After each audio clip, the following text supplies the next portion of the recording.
Goeiedag geliefdes. Dit is vir my wonderlik om saam met u by mekaar te kom weer rondom die woord van die Here. En ons het vir mekaar gesê dat ek in hierdie tyd met u bietjie die boek Romeine gaan hanteer. Ek het laasweek vir u die indeling van die boek gegee, die samestelling van die boek. Daarom kom ons begin vanmôre by die eerste vers van Romeine. Romeine 1 vers 1. Paulus, 'n diensknegt van Jesus Christus, 'n geroepe apostel, afgesonder tot die evangelie van God. Hierdie is 'n baie ryk vers, en ek wil graag die volgende paar weke stilstaan by hierdie vers, en net met u praat oor terme, wat ons so dikwels lees en nie navolg, en nie daaroor dink, wat is die implikasie en die diepte van hierdie vers nie. Nou vandag gaan ek met u praat net oor die woordjie Paulus. Wanneer ons hierdie woord Paulus hoor, dan is daar 'n geweldige groot klomp inligting wat na ons gedagtes toe kom. Wie was Paulus? Wie was die man Paulus gewees wat hier skrywe? Ek wil hê jy moet saam met my let op die Bybelse waarhede wat ons aangaande Paulus gelees het. Sy ingesteldheid, wat vir Paulus belangrik was, as hy sy CV aan ons gegee het, wie hy is. Daarom wil ek vir u vat na Handelinge, die 9de hoofstuk toe, en vir u lees, wie is Paulus?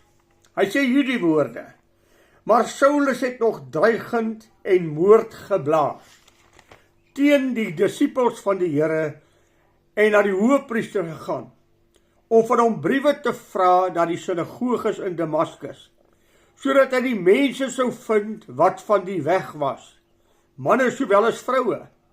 Hy het hulle geboeid na Jerusalem kon bring. Toe hy op reis naby Damaskus kom, omstraal hom skielike lig uit die hemel, van die hemel af. En hy val op die grond en hoor 'n stem wat vir hom sê: Saul, Saul, waarom vervolg jy my? En hy sê: wie is u, Here?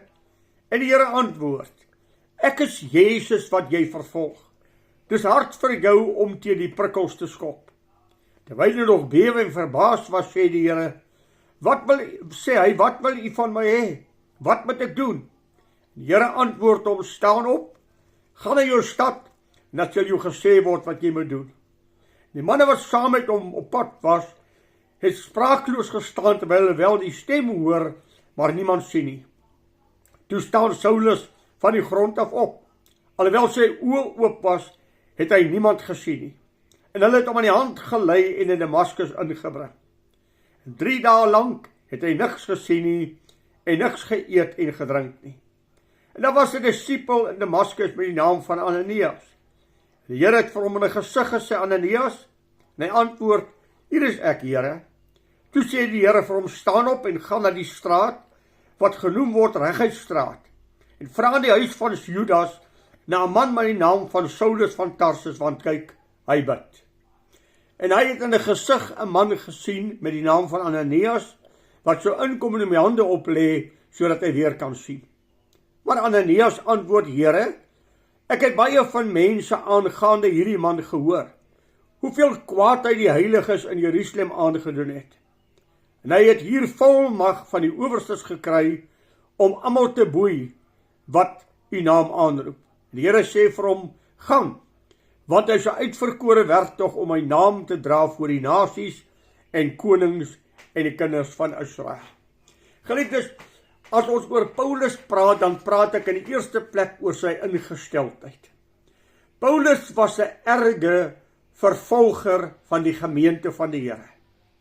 Hy het na die owerhede toe gegaan en hy vir hulle toestemming gevra en briewe van hulle gekry dat hy amptelik aangestel is om die kindertjies van die Here, die kerk van Jesus Christus, die wedergebore kindertjies van die Here te vervolg. En terwyl hy nou so briesend kwaad loop tussen Damaskus en Jerusalem, die woord wat hy hier gebruik is, hy het die woord met wraak gesweer. Hy het met moord in sy hart gedink. En hy het met wraak in sy hart rondgeloop om kindertjies van die Here te om te bring. Hy het as 'n ware geblaas van woede. En hy was in sy hele wese daarop ingestel om te sê, hierdie sekte moet ek uitroei. Dis mos ook hy, wat toestemming gegee dat hulle Stefanus met klippe doodgooi. Hy het hulle klere opgepas, en het hom verlustig daarin om te sien hoe Stefanus met klippe doodgegooi word. Maar ek persoonlik glo, dat eendag in die hemel sal ons hoor, dat die gesig wat Paulus gesien het, is iets wat hy nooit weer uit sy gemoed kon uitwis nie. Want die Bybel sê, terwyl die klippe op Stefanus gereën het hy sy oë opgeslaan na die hemel, en sy gesig het verander na die van 'n engel. En hy het uitgeroep en gesê, Here, in u hande gee ek my gees oor. Here, vergewe hulle vir die sonde wat hulle doen. En ek glo Paulus kon dit nie net wegbêre nie. Ander mense sou vloek, ander mense sou swets, ander mense sou skreeu en moontlik woedend wees.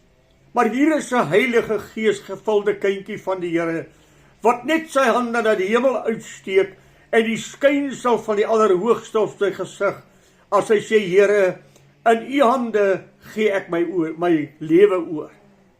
Dan sien ek, deur hierdie hele gebruik, of deur hierdie beginsel, loop hy dit tussen Damaskus en Jerusalem met die briewe, om ander kindertjies van die Here te gaan uitwis en gevange te neem.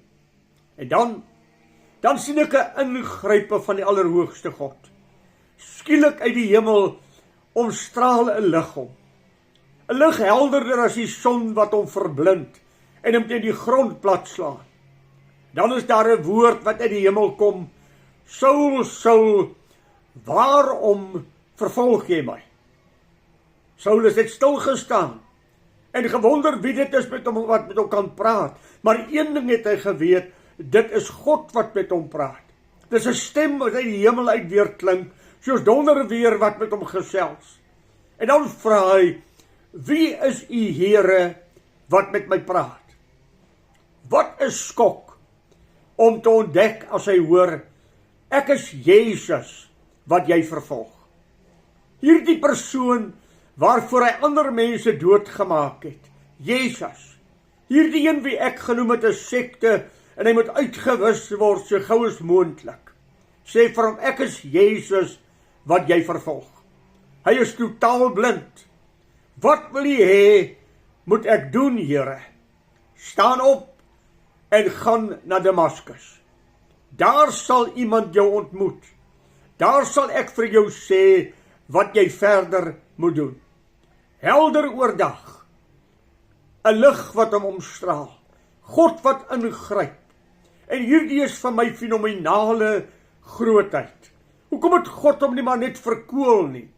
Hoekom het God nie 'n weerligstraal gestuur om net uit te delg nie? Nee, die genade van God is ongelooflik groot. Gaan daar na Reguitstraat toe.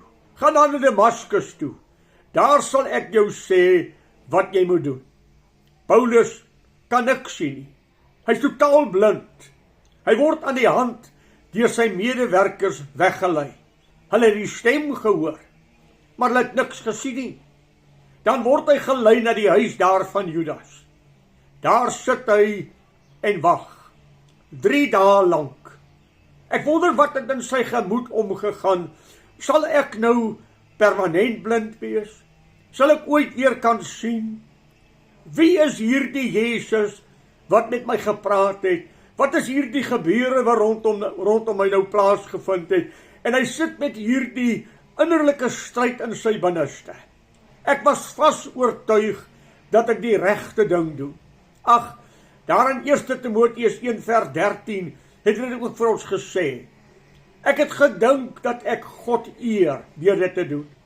Ek het dit in onkunde gedoen en ek het eerlik gedink dat ek 'n guns aan God bewys om hierdie sekte Jesus Christus uit te roei.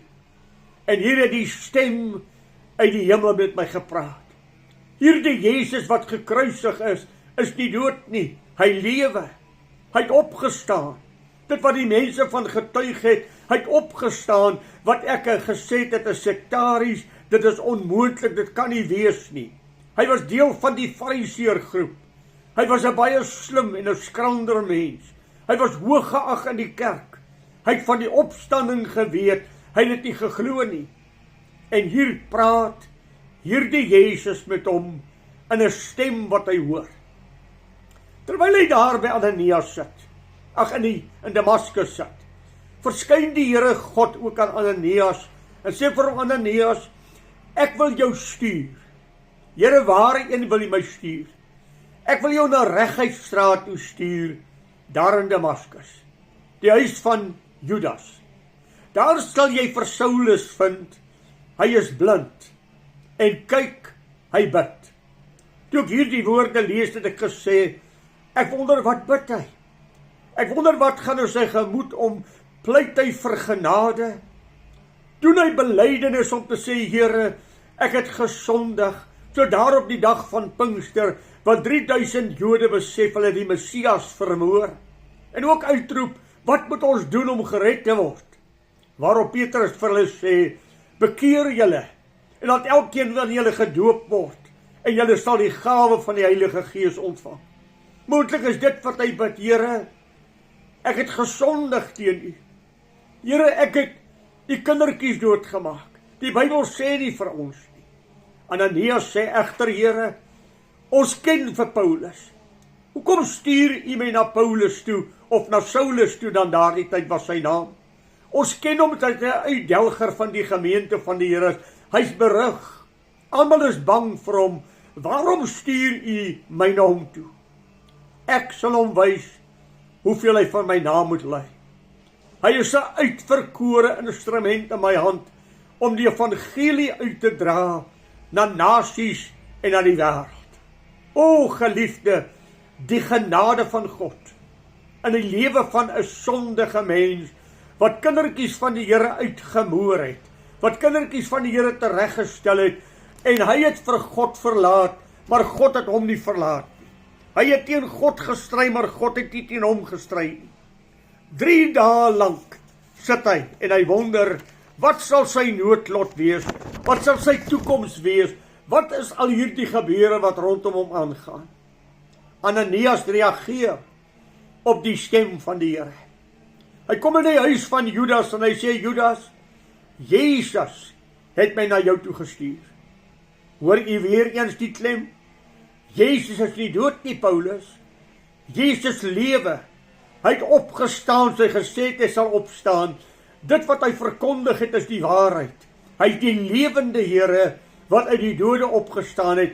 Hy het my na jou toe gestuur om vir jou te kom bid. Ananias steek sy hande uit, raak vir Paulus aan, en daar val skille van sy oë af, en hy kan weer sien. Dadelik staan hy op, en word hy gedoop. Geliefdes, dit is vir my geweldig die ingrype van God in die lewe van 'n mens. Dis 'n ingrype van God in die sondaar se lewe. Ja, vir jou en my net op 'n minder drastiese wyse. Ons was nie in dieselfde dinge moontlik skuldig nie. Ons het moontlik mooi moreel etiese lewens gehad. Maar dit was nog steeds die genade van God wat ingegryp het vir ons die verligting gebring het en vir ons die wedergeboorte geskenk het as 'n genadegawe van God. Paulus het sy pedigree gegee en miskien moet ek dit vir u lees. Dan hoor u net dat Paulus was nie sommer net 'n gewone mens. Filippense 3. Hoor wat sê hy. Ek is besny op die 8ste dag uit die geslag van Israel, uit die stam van Benjamin, 'n Hebreër uit die Hebreërs, wat die wet betref 'n Fariseer, wat ywer betref 'n vervolger van die gemeente, wat die geregtigheid van die wet betref onberispelik. Dit was sy lewe. Maar dan ontmoet hy vir Jesus en hy sê, maar wat vir my wins was, dit ek het om Christus wil skade geag. Ja, waarlik, ek ag ook alles skade om die uitnemendheid van die kennis van Christus Jesus my Here, terwille van wie ek alles prys gegee het en as drek beskou, om Christus as wins te verkry. Die eerste keer in sy lewe word daar aan hom geopenbaar dat hy die Messias, die Seun van God, vervolg het. En hier kom die stem na hom toe. Ananias kom na hom toe en bid vir hom. En die oomblik toe Ananias vir hom bid, toe val daar skille van sy oë af en hy kan sien. Hierdie Paulus was 'n hoogs geleerde mens, was 'n intellektuele mens en God het hom gered om na die Grieke toe te gaan. Omdat die Grieke wysgierige mense was, wat gedurig vrae gevra het en wysheid nagejaag het. Hy het 'n man nodig wat op hulle vlak met hulle kan praat.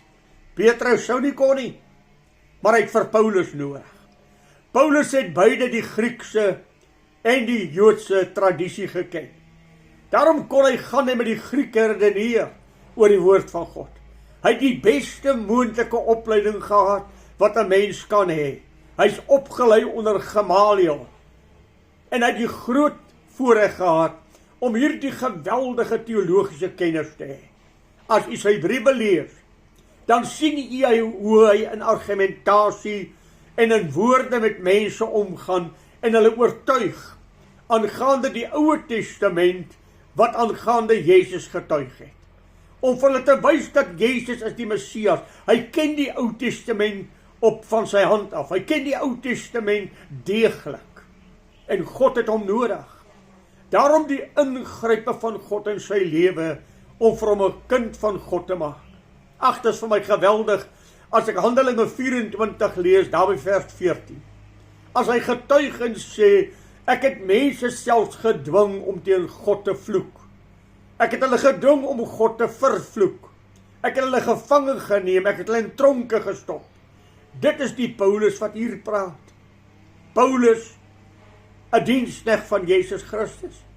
Paulus die veranderde mens. Paulus die wonderwerk van God se genadewerk. En God praat deur hom. 90% van die Nuwe Testament is deur hierdie man geskrywe. Hierdie roekelose man wat deur God vernuwe is. Ag geliefde, wat 'n wonder van God. Wat 'n ingryp van die Allerhoogste in die lewe van Paulus. Ons gaan volgende keer kyk na ander terme wat hy gebruik. Net om vir ons te sê, die genade van God en die instelling van Paulus rondom die evangelie van Jesus Christus. Dis immers hy wat in Romeine 1 vers 16 en 17 ook sê, ek skaam my nie oor die evangelie van Jesus Christus nie, want dit is die krag van God tot redding vir elkeen wat glo. Maar ons gaan volgende week met mekaar verder praat, en gesels ons oor 'n geweldige mooi terme wat hy gebruik, en ons delf bietjie daarin. Die Here seën vir die ryklik, en dank hom, as jy vandag die Here Jesus Christus ken, dank hom uit jou hart, dat hy na jou toe gekom het, en sy genade aan jou openbaar het.